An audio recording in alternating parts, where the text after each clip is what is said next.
Fala galera, sejam muito bem-vindos a mais um AmioCast, nosso bate-papo sobre jornada empreendedora, carreira, marketing e muito mais. Hoje eu tenho o prazer de receber mais uma pessoa aqui, que é uma pessoa que realmente acreditou nesse projeto. Se a AmioCast hoje existe, foi porque essa pessoa abriu as portas desse estúdio incrível que a gente está gravando aqui hoje.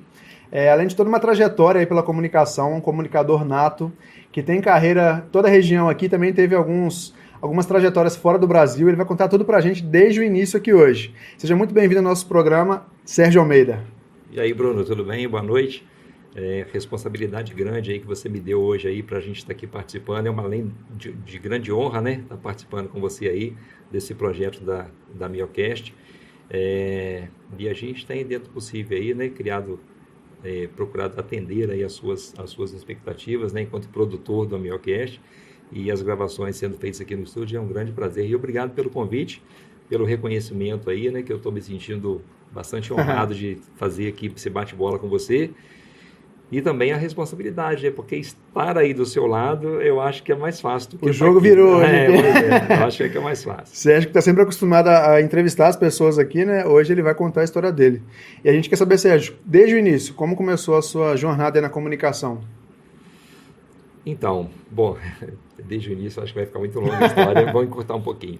A minha história, Bruno, é o seguinte, eu comecei aos 15 anos numa empresa que era produtora de eventos, numa época onde você não tinha acesso a nada, né? Não tinha internet, a contratação de shows acontecia naquela época através de uma revista que se chama Business, que ainda circula por aí, e foi uma oportunidade que eu comecei a viajar ao Brasil, ainda que com 15 anos, através dessa empresa, né? A empresa aqui de Muriaé? A empresa de Muriaé, que era de propriedade de muita gente conhece da época, era o Jorge Barroca, né? Um grande empresário que produzia grandes eventos e na época fazia a venda desses grandes shows, né?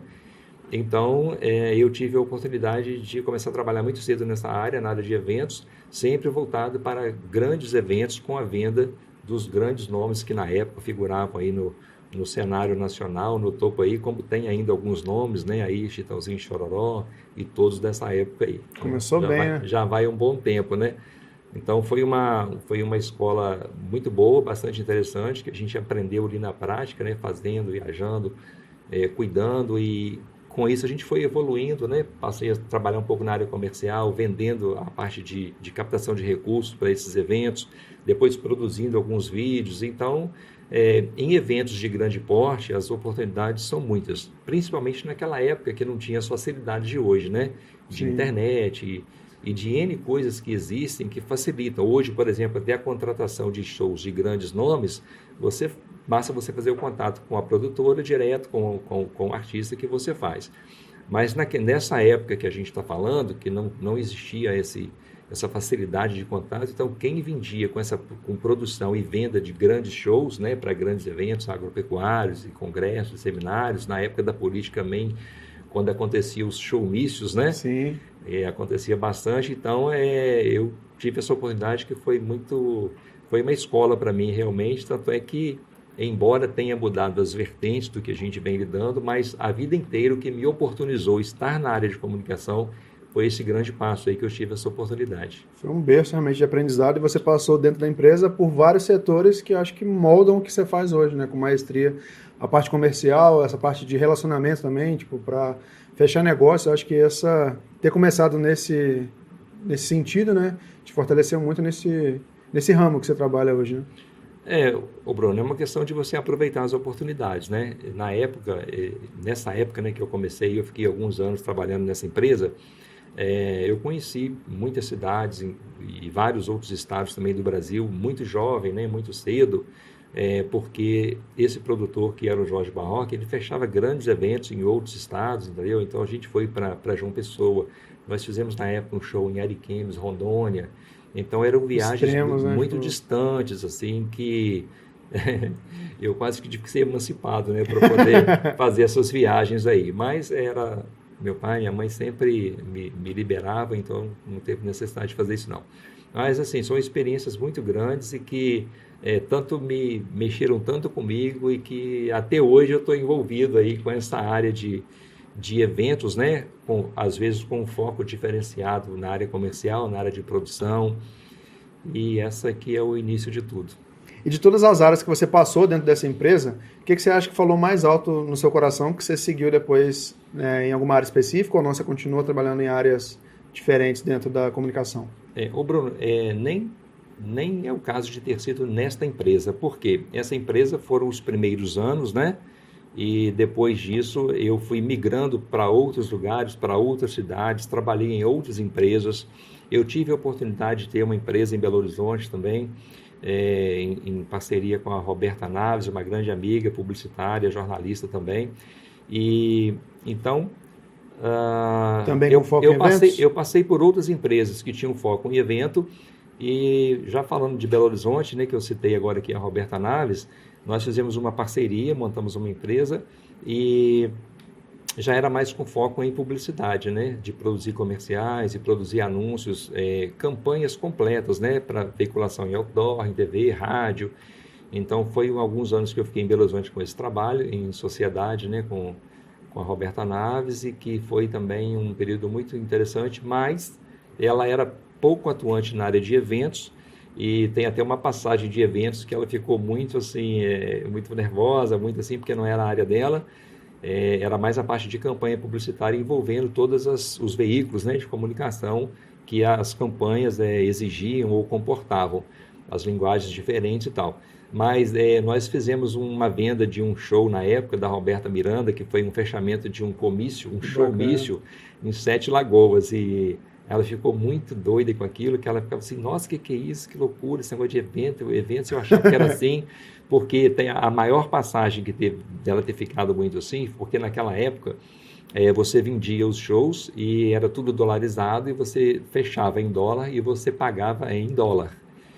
Então, quando ela me viu negociando e fazendo o fechamento desse show da Roberta Miranda para um fechamento de último dia de showmício na cidade de Sete Lagoas, nessa época eu morava em Belo Horizonte, aí nós marcamos um encontro no aeroporto para eu levar os 50%, e na época foi um show que foi vendido por $45 mil, então eu levei a metade desse valor numa maleta, igual você vê em filme, que é uma coisa assim bem de filme mesmo. Sim.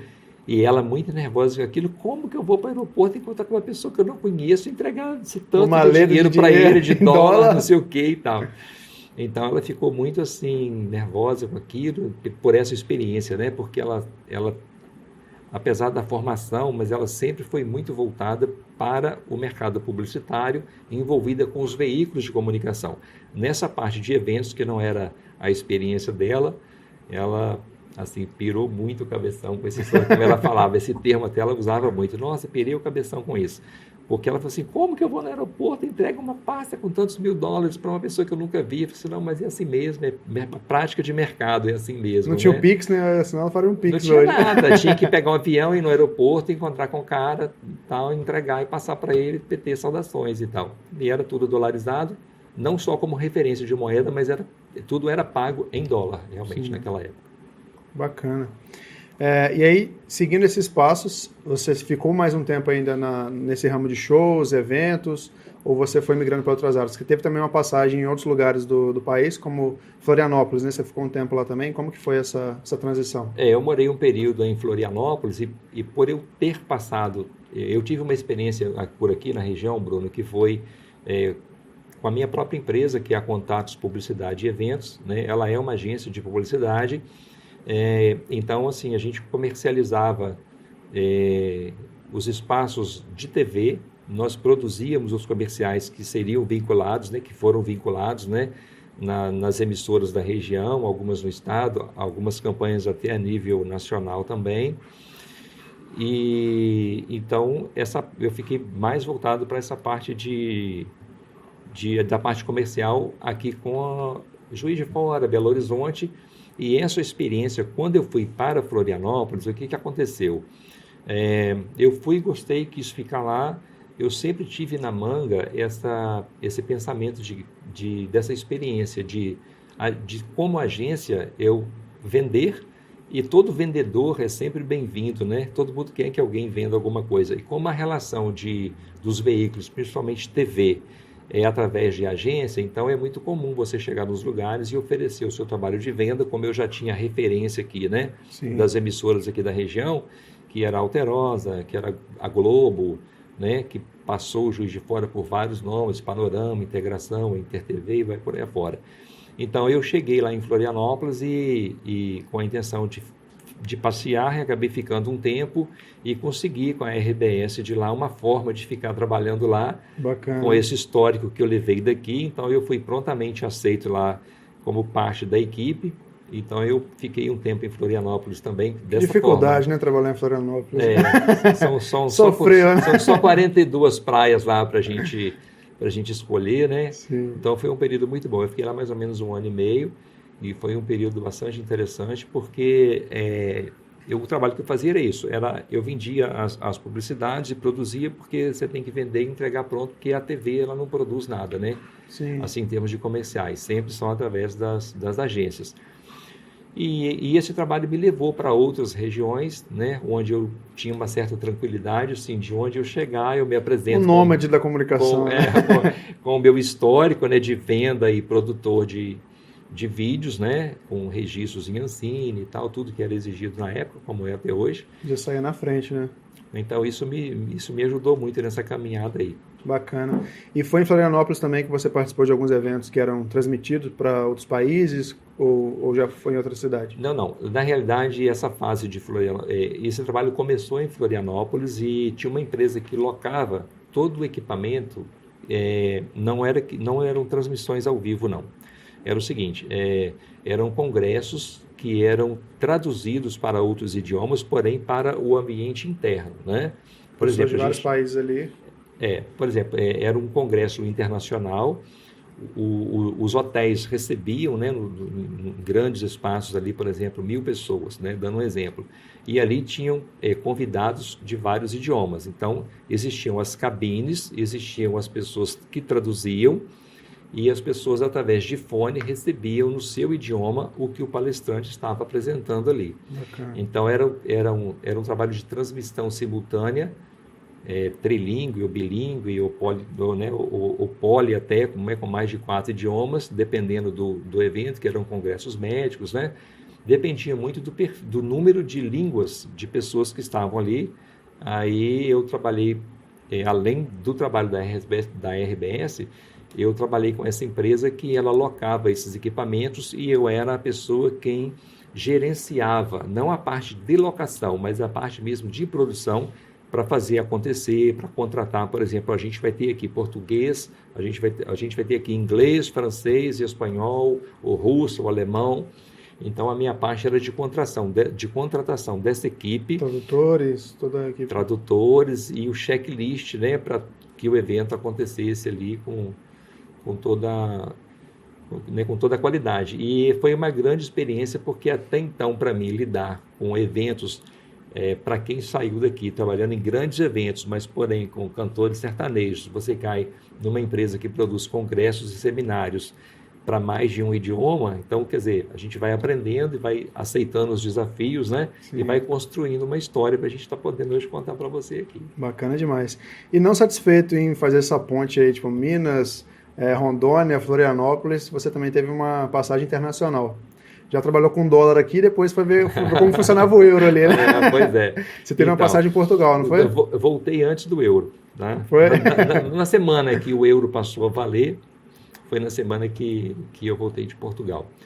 Então, acabou que mesmo nesse período, que também não foi um período muito longo, eu fui para Portugal com a intenção de ficar, né? Foi uma época onde Valadares inteiro ia para os Estados Unidos ou ia para fora. Então eu, na época, pela dificuldade do visto para os Estados Unidos, então alguns amigos estavam indo para a Europa, então eu peguei uma carona nessa ideia e fui, até com a promessa de um emprego para trabalhar num restaurante de comidas brasileiras no shopping, na região que eu morei na região de Oeiras, que é como se fosse uma comunidade aqui ligada à cidade, né? Eu morei em Oeiras e eu, na época, frequentava uma igreja evangélica, que é a Igreja Maranata, e lá eu comecei a ir na igreja, que ficava em Lisboa, né? A 2, 3 estações de Oeiras, eu ia para Lisboa, E eu comecei a ir na igreja, até porque eu precisava de fazer amigos ali, de abrir caminhos e tal. E na igreja eu conheci algumas pessoas, foi onde eu conheci uma agência de publicidade, que é Maria Borges. Essa agência, ela tinha uma parceria com a SIC, que é como se fosse a Globo aqui, lá é a rede de maior audiência, na época era, não sei como que está hoje. Então, o que eu fazia aqui acabou sendo a minha oportunidade de trabalho lá fora. Ao invés de trabalhar no restaurante, né, como garçom, que foi a proposta que eu saí daqui para fazer, lá eu tive essa oportunidade através das pessoas que eu conheci da igreja, de trabalhar nessa agência do mesmo jeito, vendendo e produzindo. E lá eu me destaquei porque a parte de produção de comerciais aqui no Brasil, né, os publicitários aqui do Brasil, tudo que é na área de comunicação aqui, todo mundo, o pessoal é mais criativo, né, na hora de fazer os anúncios e tal. E eu observava que o que a gente fazia, o que a gente produzia para veicular, a gente percebia que nitidamente a gente era mais criativo, então a gente conseguiu ter essa observação lá também de produzir coisas com mais detalhes, com um apelo tanto de edição quanto de toque brasileiro, com toque brasileiro, Então foi um trabalho muito bom. Eu não fiquei muito tempo, porque na época meu pai começou a me ligar muito com alguns problemas de saúde, e ele me ligava 3 vezes por dia, como se estivesse ligando para ali. Naquela época a ligação telefônica era muito cara. Quando você gerava de lá para cá não era tanto, mas daqui para lá que ligava de telefone fixo, né? Não tinha internet, não tinha nada disso. Nós estamos me sentindo pré-histórico aqui, falando que na minha época não tinha isso, não tinha aquilo, lembrou? Foi ontem. Não tem tanto tempo assim, não. Mas então acabou que lá o que me oportunizou de trabalho, que ao sair daqui eu nem tive esse pensamento, mas aconteceu que eu conheci esse pessoal dessa agência que me deu essa oportunidade. Mas existe um detalhe também que eu gostaria de registrar aqui, de coisas que fazem a gente sonhar e coisas que a gente encontra, que você nem imagina que vai encontrar pelo caminho. Foi que um dos irmãos da igreja, ele fazia um trabalho fantástico e eu peguei na época uma carona com ele para ir da igreja até a estação do trem para eu voltar para casa, que é onde eu morava, que era Oeiras, né, igual eu falei. E no caminho ele foi me contando do trabalho dele, da experiência dele, que eu pensei, nossa, hoje não ia encontrar uma pessoa, né, com essas características. Conclusão, ele tinha um helicóptero e ele trabalhava com a locação de helicóptero para produtoras de filmes, né? Não só televisão, mas de novela, mas produtores de filmes. Então, grandes filmes que foram na época lançados, que foram gerados, eu tive a oportunidade de conhecer, não me lembro agora o nome, já faz bastante tempo, de conhecer alguém que atuava ali na linha de frente com esses filmes de ações, né? Com neve, em situações de fogo, de incêndio, de luta, de guerra, e ele com essa locação que ele fazia do helicóptero dele para gerar essas cenas cinematográficas. Então, são pessoas assim muito diferentes do perfil que a gente fica acostumado a encontrar. Eu encontrei muita gente com esse tipo de perfil, assim, que faz a gente ficar assim, nossa, mas que trabalho bacana, que coisa assim, né? É a importância da gente, às vezes, sair da nossa bolha, né? A gente fica muito ou numa cidade, numa região, às vezes até num círculo fechado de pessoas. Quando a gente se permite conhecer outros lugares, outras pessoas, a gente tem esses encontros que vão impulsionando a gente até da nossa abrindo nossa área, a mente, né? Sim. E pena que eu não tive a oportunidade de ter andado no helicóptero dele, mas eu cheguei a pensar isso aí. Mas um pouquinho lá já dava uma voltinha, né? E aí você voltou para o Brasil, devido à questão da saúde do seu pai, e foi aí que surgiu a revista Vitrine, que fez teve todo esse destaque aqui na região? Na realidade, a minha base de tudo que eu fiz aqui, né, do que a gente está contando, sempre teve a minha empresa, né, CNPJ, que é a Contatos Publicidade e Eventos. Então, quando eu retornei, nós lançamos a revista Vitrine, que era um produto da agência, né? O meu CNPJ sempre foi a Contatos Publicidade e Eventos. Aí nós lançamos a revista Vitrine, aqui em Muriaé, e fizemos algumas edições multissetoriais, algumas edições segmentadas, e na época eu observei, Bruno, que A gente, quando você faz um lançamento de um produto, você faz o lançamento e pronto, né? A gente não, toda edição que saía a cada 2 meses, a gente fazia o lançamento da revista. Aí a gente fazia um coquetel, fazia jantar. Coisa bem social, né? Tipo, a gente gostava de festa, a verdade é essa. Então, e essa revista, o nome cresceu tanto em função desses eventos que a gente chamava de o lançamento da revista. Toda a edição dela foi lançada de 2 em 2 meses, uma festa. Era uma festa. Foi a revista mais lançada de todos os tempos. Aí, Bruno, aconteceu o seguinte, nós fazíamos os eventos e a estratégia era o seguinte: o anunciante tinha direito ao convite dele e, se ele quisesse levar mais pessoas, ele, né, adquiria mais ingressos, né, para as pessoas estarem participando do jantar ou do que a gente estava fazendo ali, porque a gente tinha que fechar um número de pessoas para definir quantidade de comida, o que vai servir e tal. Então, nós fizemos em vários lugares isso aí e a revista... chegou num tempo que facilitou tanto a venda da revista que as pessoas chegavam e falavam assim, quando que vai ser a festa? Então as pessoas compravam a página da revista porque queriam a oportunidade de estar na festa de lançamento da revista, que era uma outra vitrine que saía na próxima edição com os convidados, com algumas entrevistas que a gente fazia na época também, colhendo depoimentos de algumas pessoas que investiam na revista. Sim. E tal. Mas foi muito engraçado assim, essa observação quase que de inversão de valores, né? A pessoa comprava a página da revista porque queria estar do lançamento dela. Mas acaba que é muito network, né? Muitas pessoas ali de um meio onde você vai fechar outros negócios, vai conhecer outras pessoas, então acabou se tornando um evento desejável pela sociedade da região, acredito, né? Isso. Por isso as pessoas queriam ter o nome na revista, que já era um marco, mas também fazer parte do evento, né? E aí, quantos anos você ficou com a vitrine aqui? A revista Vitrine foram 4 anos e já no último ano eu observei, Bruno, que alguns anunciantes assim mais exigentes ou que buscavam algo diferenciado, eu observei que algumas pessoas estavam deixando de fazer os seus anúncios com a revista Vitrine. Então, observei, né, fui procurar saber o que está acontecendo. E vi que o perfil dessas empresas era um perfil de pessoas assim de um gosto mais apurado, que gostaria de uma coisa mais seleta, queriam alguma coisa com mais qualidade, no sentido de exclusividade mesmo. Então a gente não dava exclusividade por segmento, mas me despertou, né, de um público anunciante que deixou de anunciar. Aí na época tinha um outro grupo de comunicação da empresa que trabalhava no segmento de jornais, e que teve interesse de comprar a revista Vitrine, e eu observando o mercado, eu lancei a revista exclusiva. Por quê? A revista exclusiva ela tinha um formato diferenciado, ela era maior, ela tinha um acabamento de verniz localizado, com revestimento, né, do fosco, era uma revista com hot melt, que a gente chama, não era mais uma revista de grampo, ela era num formato maior. Já com foco nesse novo perfil de cliente mais exigente. Cliente, né? Mais exigente, exatamente.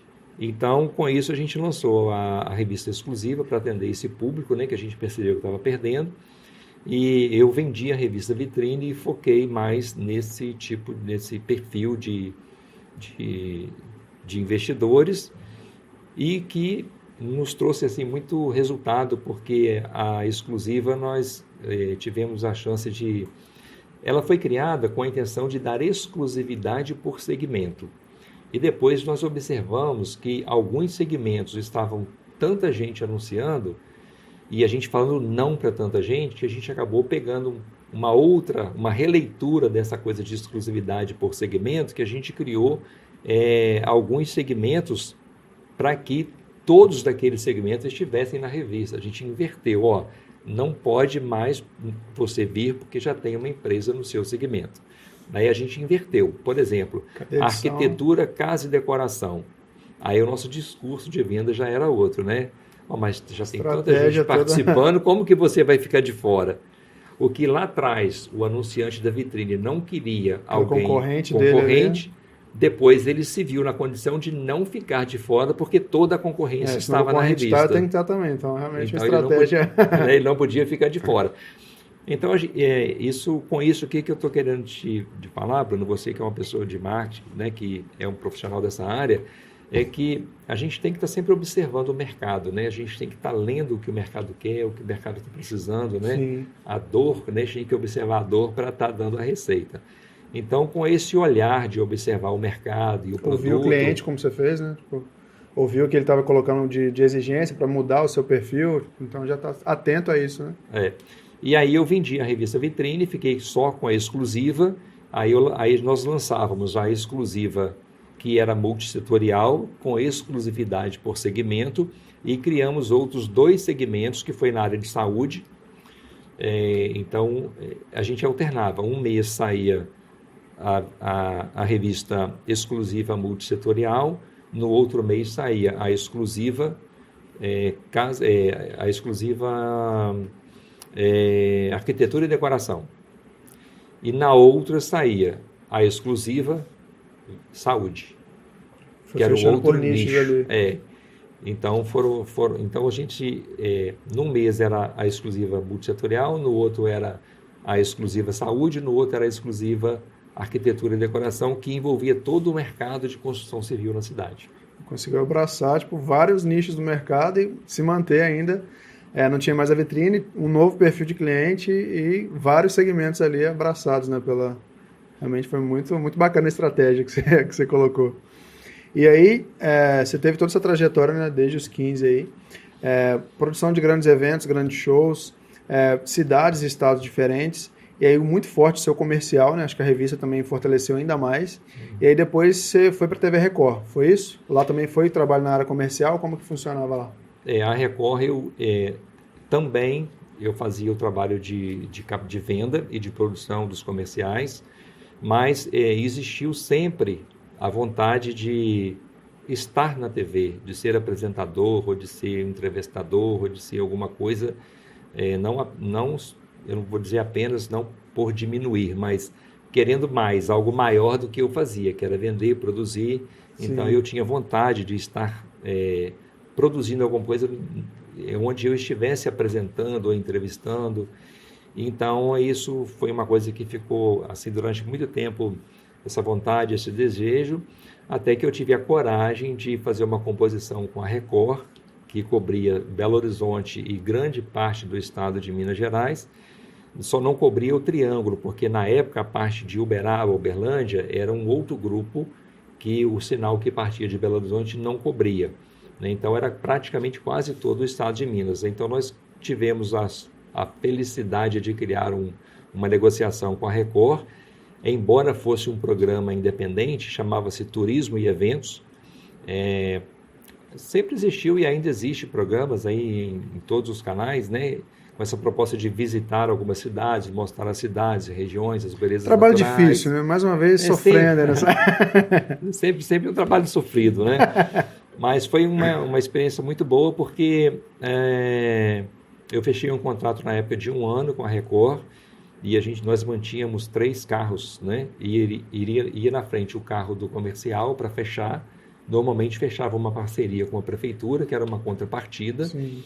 E aí a própria prefeitura indicava para a gente os parceiros para a gente fechar outros anúncios de outras empresas, né? Para a gente estar conseguindo levantar o recurso que a gente precisava de cobrir os custos, porque era um programa independente, o valor que a gente pagava para a Record era um valor que era alto, que era um desafio, e tinha toda a despesa de 3 carros na estrada, porque viajava primeiro o carro do comercial para fechar tudo com a prefeitura e com os anunciantes. Depois ia um outro carro, que era o de pré-produção, que fazia todas as imagens que eram possíveis para facilitar na edição. E depois eu chegava como apresentador, e o meu vendedor, além do programa, ele me vendia muito bem, que ele falava: nossa, você tem que ver o apresentador, que ele é muito fino, é muito isso, é muito aquilo. Aí eu tinha que cumprir com o que ele estava vendendo, né? Aí eu chegava para fazer os links, né, de gravar com o prefeito, de gravar com o chefe de cozinha de um hotel, de um restaurante, enfim, alguns passeios de lanche, de escuna. Tristeza, era né? bem difícil, João. Eu imagino como você deve ter sofrido. Então foi uma época que a gente ficou, e aí quando nós começamos isso no Pico da Bandeira. E até quero deixar aqui um agradecimento ao Carlos, que ele é o proprietário da pousada do Bezerra, o Carlos Bezerra, que na época nós lançamos esse programa lá na pousada dele, ele fez todo o jantar de lançamento, recebeu toda a equipe da diretoria da Record de Belo Horizonte e mais os convidados, os prefeitos do entorno que compõem o Pico da Bandeira, e ele patrocinou todo este lançamento lá na pousada do Bezerro, né, ali no Alto Caparaó. Carlos Bezerra, um grande abraço, obrigado por esse momento aí. E algumas cidades que na época não tinham o sinal da Record, a gente conseguiu também, através da própria Record, e em outros lugares que tinham o sinal, a gente conseguiu colocar o sinal digital nas cidades, porque algumas cidades falavam que eles faziam parte do Pico da Bandeira, do entorno, né, do Pico da Bandeira, mas eles não tinham o sinal da Record. Né?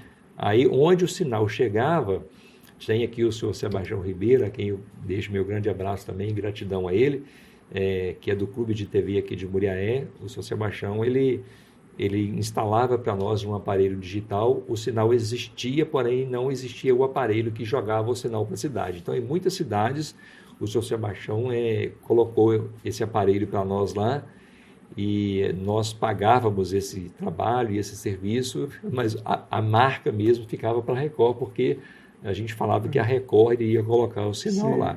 Era colocado por nós mesmos, né? Porque para uma estratégia de planejamento de uma emissora colocar um sinal naquela época, era uma programação de muitos meses à frente. Sim, então, muita burocracia também, né? Investimento, torre, essas coisas, né? Então a gente conseguiu fazer esse trabalho aí que fez muita diferença e onde a gente marcou um ponto muito grande com a Record. Mas quando finalizou o nosso contrato, Bruno, com a Record, desse programa que era o Turismo e Eventos, mas antes disso eu queria falar que, assim, quando foi chegando o verão, nós dividimos o tempo do programa. Eu continuei mostrando coisas de Minas e nós fomos para o Espírito Santo, para a praia de Guriri, fechamos com a prefeitura lá de fazer do Réveillon ao Carnaval. E por lá a gente ficou. Nós ficamos na época quase 4 meses no litoral também, mais uma vez, uma situação sofrida. Imagina. Ali comendo camarão, verão, praia, peixe e tal, não sei o quê, praia todo dia, alguns passeios de lancha. Sobreviveu a tudo isso, né? Tivemos uma experiência muito boa lá com o prefeito, o secretário de turismo, num passeio de escuna, onde um guia mostrava para a gente ali os manguezais, um período de agasalamento e produção de siri, né? Siri, lagosta, como chama aquele? Camarão? Não. Aquele... Acho que é siri mesmo, siri.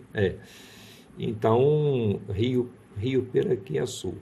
E uma das coisas que muito me marcou com esse programa foi uma oportunidade que nós estivemos em Aracruz e existia uma briga entre os índios e a Aracruz Celulose, porque a Aracruz Celulose, na época, segundo os índios, ela lançou uma informação de que ela estaria indenizando os povos, né, moradores daquela região lá, por causa de invasão de terra ou por alguma negociação, e pagava um valor X por família.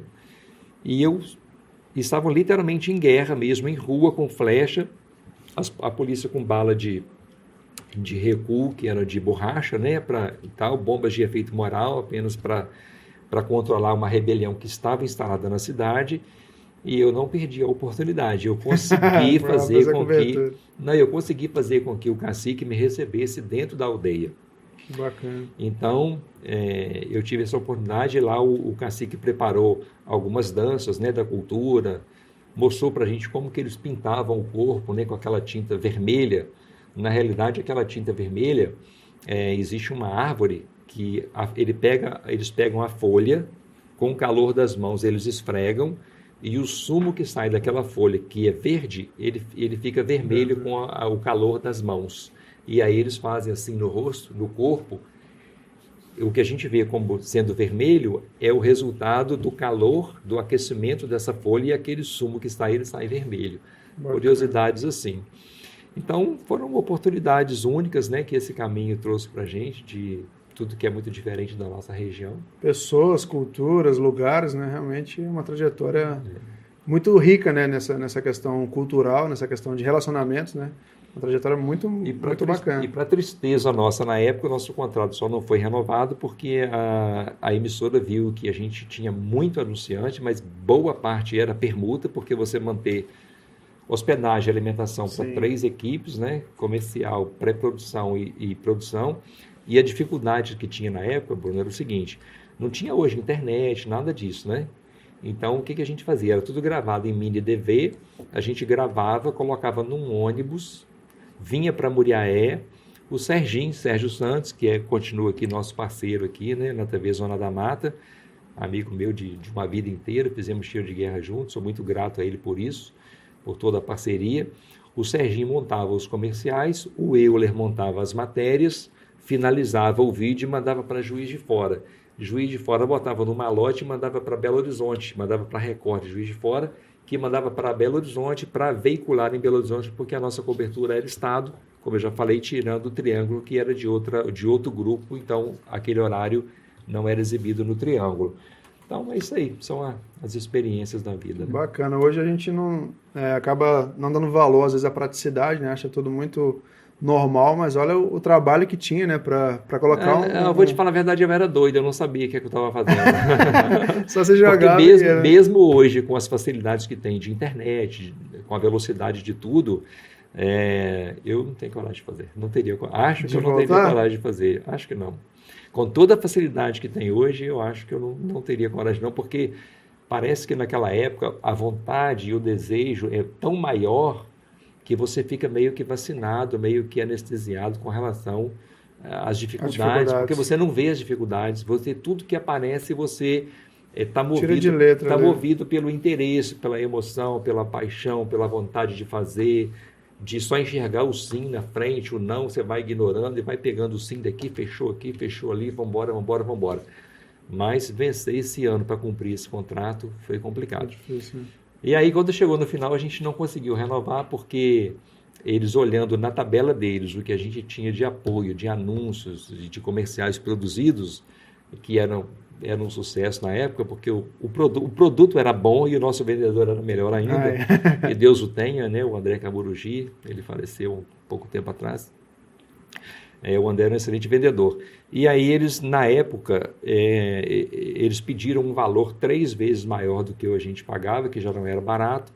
Então, inviabilizou da gente tocar esse projeto do turismo, né? Turismo e eventos com a Record, e aí a gente ficou bastante triste, porque ele tirou, nós saímos do ar e entrou aqueles comerciais de produtos americanos que falam que em 14 dias você, fazendo aquela ginástica, você vai estar com o abdômen definido e tal. Aquilo ficava 1 hora passando aquilo ali. Mas para eles o retorno financeiro era melhor, então tira algo que promovia cultura e coisas de outras regiões, igual a gente fazia, mostrando belezas naturais e informações de outras regiões, para colocar esse produto aí, que em 14 dias você fica em forma. Essa propaganda aí, né? Essa promessa. E foi essa deixa para a fundação ali, o início do projeto da TV Zona da Mata? Qual foi o tempo da saída da Record para começar a estrutura toda da TV aqui? Na realidade, não existe assim fases de término e de início. Vai tudo meio que num pacote, né? Você percebe que está finalizando uma coisa e você já vai visualizando outra e vai se adequando isso, né? O surgimento aqui desse espaço, que é o Estúdio TV Zona da Mata, Estúdio TV ZM, ele é o resultado disso, porque quando nós chegamos já há alguns anos agora atrás, há poucos anos atrás, com a questão da pandemia, o que acontecia? As revistas eram produzidas e distribuídas gratuitamente, né? Em salões de beleza, em consultórios médicos, né? Era a distribuição gratuita. E na época do Covid, a gente teve que reinventar, porque ninguém botava a mão mais em papel, ninguém botava a mão mais em nada, porque tudo era altamente contagioso, né? A gente não tinha muita informação, então o alerta era com relação a não botar a mão em nada. E como que você vai continuar produzindo uma revista, né, que é física, que você tem que pegar para olhar? Então, nós, mais uma vez, fazendo a leitura de mercado pelo que estava acontecendo, a gente pulou para vídeo E o mercado está aí, né? Uma realidade do que já era programado e previsto, né? Para que tudo migrasse para as redes sociais. Essa questão do Covid, na realidade, intensificou essa questão de comunicação, porque a mudança da comunicação no mundo todo mudou, deixou de ser físico, né, para ser os vídeos aí que são gerados através de N formatos diferenciados. Hoje a gente aqui com podcast, com Sim. produção de vídeos institucionais, promocionais. Então, na realidade, o que lá atrás sempre foi a minha trajetória de vender e produzir comerciais. Depois a gente teve uma fase no físico, eu tive a oportunidade de realizar o sonho de ter o meu programa, e foi, né, na Record, a nível de estado, né, que foi em Minas Gerais. Então, eu passei a vida atrás disso aí, procurando e vendo, e não me vendo em outra situação. Sempre não é de um jeito, é do outro, não é desse jeito, é do outro jeito, vai ser desse jeito, vai ser desse jeito. Então, de alguma forma, sempre aconteceu. E eu acho, Bruno, assim, tenho certeza que dentro dessa proposta, né, do AmioCast, né, do seu podcast, que tem essa proposta de trazer os casos, né, que você chama de sucesso. Sim. Eu não vou me permitir falar sucesso, mas a gente persegue realmente os sonhos, né? A realização, eu diria, a gente consegue realizar porque a gente persegue, porque a gente é resiliente, porque a gente luta, porque a gente acredita, porque todos os sims que a gente constrói, na realidade, eles são o resultado de muitos nãos, né? E você tem que fazer a opção. Os nãos existem, e são muitos. Aí você tem a opção de colecionar 200 nãos e 1 ou 2 sim. Sim. Né? E eu acho que esses nãos é que vão fortalecendo a base, né? Porque aí quando chega um sim, você já está tão vacinado de tantos nãos, né? E a gente vive hoje numa cultura, principalmente no digital, eu sou muito imerso no digital a semana toda trabalhando com isso, dessa cultura de faça seu primeiro milhão. Se você tem 30 anos, não tem 1 milhão na conta, não tem um apartamento, uma lancha, é como se você fosse um nada hoje, né? Uhum. Pelo que prega muito no digital, esses cursos, as mentorias. Eu faço parte de uma mentoria em São Paulo, mas que tem essa base muito na construção, não em colocar que é fácil que você alcançar esse primeiro milhão, né? Então, o propósito hoje da AmioCast é mostrar toda essa jornada de crescimento, porque a pessoa olhar para você, o Sérgio tem sorte, tem o próprio estúdio, tem lá toda a estrutura, mas não sabe tudo que você já passou, por mais que tenha aí uns bastidores, uma lancha aqui, uma escuna ali. Mas isso aí são recortes de toda uma história que você teve que se colocar nesse lugar, de sair da sua zona de conforto e conhecer outros lugares para conseguir. O velho da lancha. Sim. Então, hoje, nosso propósito aqui é mostrar que o sucesso, sim, ele é alcançado, mas com muito trabalho e muita perseverança, né, nessa trajetória. As pessoas querem hoje tudo muito rápido, muito fácil, mas sem pagar o preço por isso. Na realidade, eu até observo, acompanho, vejo alguns aí dessas mentorias e dessa forma que eu vou me permitir aqui chamar de como se fosse filmes americanos que a gente chamava de enlatados, né? Sim. Então, existe esse enlatado, essa forma de sucesso, que é igual ao que eu falei minutos atrás aqui, de quando nós saímos do ar lá na Record, que é a fórmula ideal de em 14 dias você perder tantos quilos e conquistar praticidade a sua rápida, barriga, né? Tanquinho, né? Em apenas 14 dias, aí Sem bota lá um cara que malha 200, né? Aí vende um aparelhinho lá que você fica ali, em 14 dias você vai estar ali sarado e tal, não sei o quê, com o abdômen definido e trincado e tal. Então eu acho que é mais ou menos isso aí, os enlatados, que até então aqueles filmes americanos que a gente anos atrás falava, essa forma de sucesso rápido, né? Rápido, que as pessoas confiam, acreditam e tal, são produtos até bastante vendidos e tem grandes adesões, mas a gente na realidade, Bruno, o que a gente tem de concreto, ele vem seguido de uma perseguição mesmo, de um ideal, de um sonho, de uma vontade, e nada disso é em 14 dias, é em 90 dias, é em alguns meses, entendeu? Nada disso é. Tudo tem o primeiro passo, tem a dedicação, tem o suor, tem que perseguir, tem que passar por muitos nãos, tem que perseguir o sim, tem que acreditar em você, e se não for dessa forma, as coisas não acontecem. Sim, eu estou indo agora para o 2º ano de empresa, de CNPJ, e todos os dias é uma lista assim de motivos para desistir, para fechar realmente e não continuar. E às vezes a pessoa olha, tipo, mas tem sorte, tá fácil, não conhece esses bastidores. Então, acho que todo mundo que chega onde você chegou, de ter toda a estrutura que você sonhou hoje, de pessoas que a gente recebeu aqui, né, ao longo dos outros episódios, é a perseverança e a constância. Entender que é uma fase ruim, vai passar, o que a fase boa também passa. Então, é entender que tem uma balança, né, a ser equilibrada nesse processo. Então, realmente é um prazer te receber aqui e ver que lá dos 15 anos, toda a sua gana, toda a sua vontade de fazer acontecer se concretizou com o espaço, e fazer parte disso aqui hoje realmente, para mim, é uma satisfação muito grande. Hoje na TV Zona da Mata, a gente tem o AmioCast fazendo parte. Você tem também alguns programas de podcast no formato que você apresenta, que é o Vida Saudável e o Fala Comigo. Fala Comigo. Isso. E aí eu queria que você contasse um pouquinho da proposta de cada um dos podcasts e o que mais a gente consegue trabalhar dentro da estrutura que você tem hoje aqui. Então, começando pelo AmioCast, né? Que você está... Gente, conquistar coisas, né? A gente não consegue falar de precificação, né? A gente consegue entender valores, né? Conquistar ou construir o caminho que a gente está falando dele aqui é tudo muito difícil, mas é muito gratificante. Hoje até vou para te agradecer, Bruno, porque quando você conversou comigo, né, sobre essa gravação de hoje, para mim ela vem me trazer algo que não tem valor, não dá para medir, porque eu vejo como uma forma de reconhecimento de uma estrada, eu poder falar um pouco da minha história, um pouco do que a gente fez, né, da forma que a gente vem fazendo. Então, participar desse seu projeto, de contar casos de sucesso ou de pessoas que são resilientes, que perseguem, que passam por todos os nãos e insistem no sim. Então, para mim, é um grande reconhecimento. Eu fiquei muito feliz, não sei se eu sou merecedor, né? Mas muito obrigado mesmo por essa oportunidade. E respondendo a sua pergunta sobre os outros podcasts, né, que a gente produz aqui, o Vida Saudável, ele o próprio nome diz, né? Ele é voltado para o segmento de saúde, porém de uma forma muito ampla, né?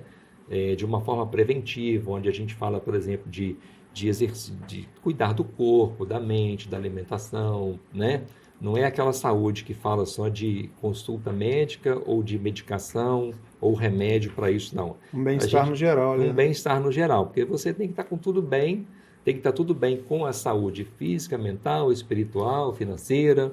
Então, a nossa proposta e a nossa visão de vida saudável é estar tudo em equilíbrio, né? O financeiro, o material, o físico, né? O corpo físico, a mente, a satisfação do trabalho que você faz, igual eu te falei. O que me fez passar por tantos nãos, igual a gente falou ainda há pouco aqui, é a perseguição do sonho, e os sims que a gente já consegue é a felicidade de estar realizando coisas que nascem dentro da gente, né? Deus coloca dentro da gente verdades e vontades e coisas que a gente acredita tanto que alguns não fazem parte só de um momento que a gente vira as costas, né? E vai buscando o sim, né?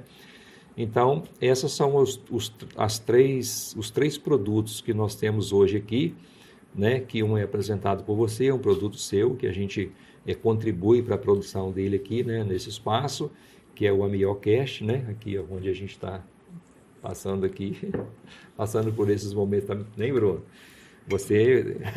Mas acho que a gente está indo bem, né? Sim. Tá do meu lado aqui não é fácil, não. A gente perto de você, eu sou um feto na comunicação. Vai vendo aí. E aí, além dos podcasts que a gente já tem na casa, vocês também fazem aqui gravações de cursos, né, voltados para o digital, lançamentos, né, lives. Você também teve uma experiência com lives na área de leilões, né, de equinos. Conta um pouco para a gente sobre essa parte. Então, na realidade, quando nós somos procurados por alguma coisa que a gente não teve a ideia de ter na empresa enquanto um produto nosso, a gente atende o produto de terceiro, né?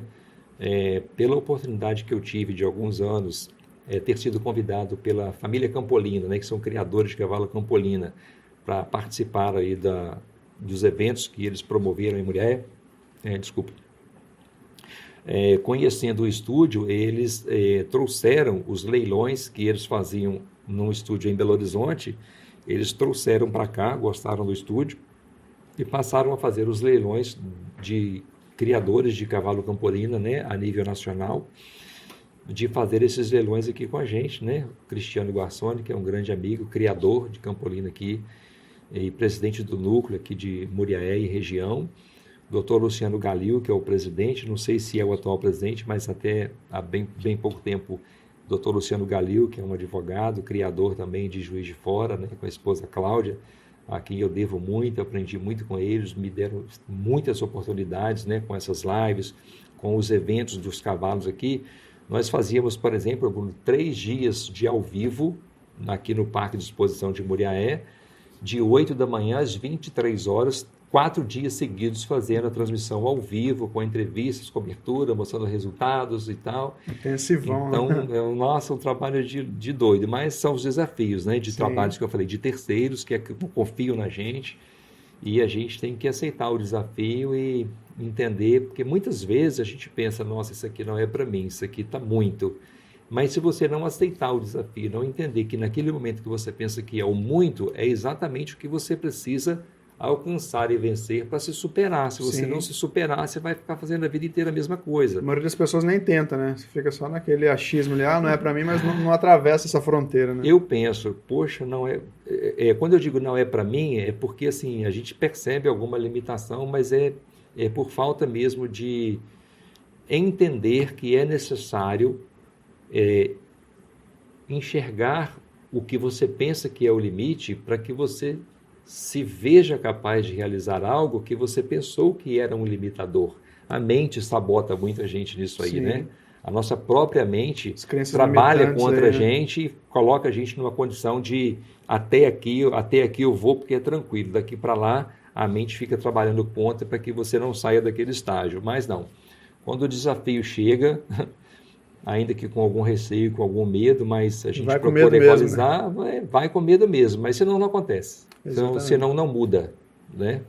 E em paralelo a toda essa estrutura, todos esses programas e serviços que você presta aqui, você também é assessor parlamentar hoje, né? Conta um pouco como que você divide essa função, essa rotina. Bruno, estar nesse meio de eventos, estar trabalhando com marketing, com publicidade, com comunicação, igual você trabalha, acaba trazendo esses desafios, né? Por exemplo, hoje eu faço alguns cerimoniais, né? Pela oportunidade, fiz cursos na época, né? Para a gente aprender as técnicas que são importantes para cada caso, né? Sim. Quando é um tipo caso de evento, de autoridade, algum tipo de evento, eventos que envolvem algum tipo de autoridade, né? Que são diferentes no cenário político, no cenário corporativo, mas tudo tem uma forma de fazer.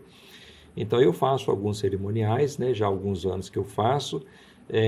Tive a oportunidade de estar como assessor parlamentar aqui na Câmara dos Vereadores em Muriaé, na legislação passada, com o vereador Carlos Macuco.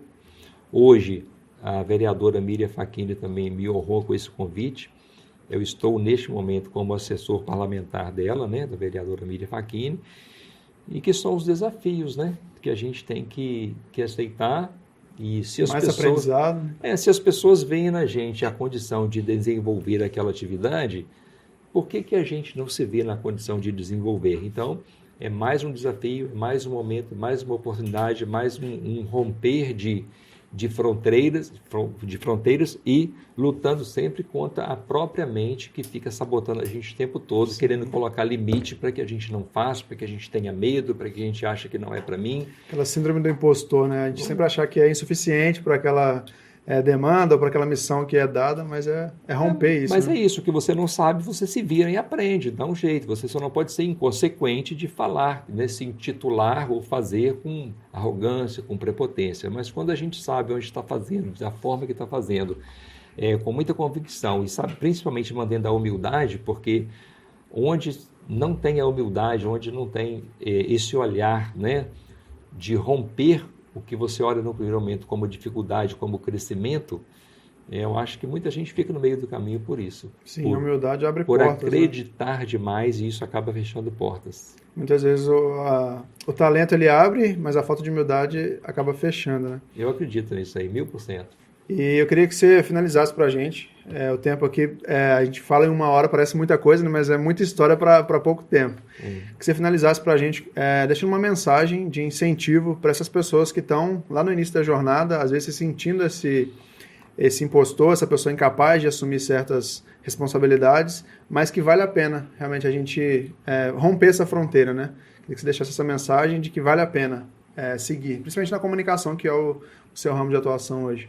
Bruno, eu acho que, assim, eu acho que existe uma diferença da pessoa, diferença de idade, por exemplo. Eu conto muito com as minhas experiências, eu conto muito com algumas mentorias, eu conto muito com alguns cursos, né, que a gente tem que estar reciclando, inovando, Sim. aprendendo, fazendo uma seleção do que está sendo proposto para que você tenha acesso realmente a informações e conteúdos de qualidade que vão contribuir, né, para que você consiga alcançar esse momento de eliminar a autossabotagem, a procrastinação, porque essas coisas elas são presentes na vida de todo mundo, dos Sim. grandes campeões que estão aí, seja um atleta, seja alguém na área da comunicação, né?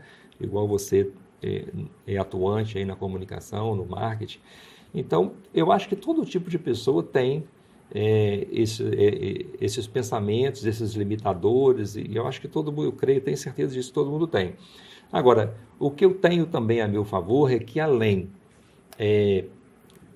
de ouvir, né, as pessoas que têm a estratégia e a condição da mentoria, que te ajudam a mudar uma forma de pensamento, que te escoram, ou que te despertam para um olhar diferente de alguma coisa que você está fazendo, é que eu tenho a meu favor o tempo e a experiência de muita coisa, né, que a gente viveu, que a gente passou. Então, eu já fiz e já vivi muita coisa que deu errado, já vi muita coisa que deu certo, e então isso, o tempo também nos traz isso, né, que é a experiência, além da necessidade constante de estar lendo, buscando e aprimorando, para que o que está chegando de novo nunca seja um confronto ou um conflito de gerações, porque aprender é em qualquer idade, né?